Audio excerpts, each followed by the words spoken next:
The Halloween Gambit has been very popular recently. Many YouTubers, streamers have been all sharing this gambit with you. But in today's video I will be showing you why it is and how to beat it. And now our opponent plays knight takes e5. Like, what is this move? He's just sacrificing a knight. So we take it and white plays d4. So the whole idea of the Halloween Gambit is that white sacrifices the knight for the center, but these are pawns.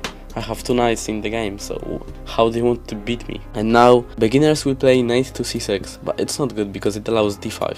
And if we go to e7, he plays e5 and crushes us. If we go to e5, he plays pawn to f4, and again he's just crushing us. That's why we go knight to g6. Very simple idea. So what might he play?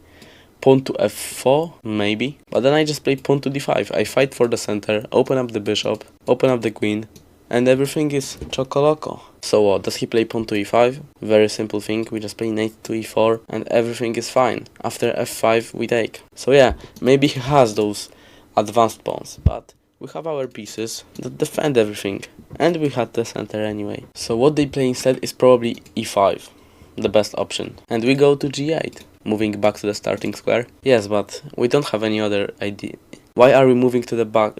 Why are we moving to the starting square? Probably because we have no other option.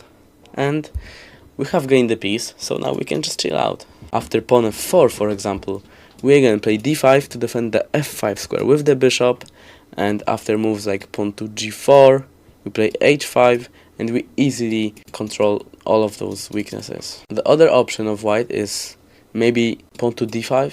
Like, what can white do? Like, they can't really do anything. Queen to f3, bishop c4 looks like a very natural move, putting the pressure onto f7 square. But now I can even play pawn to f6. Everything is still fine, attacking the center, getting rid of it, and he plays queen to f3. Well, if we take, we end up checkmated.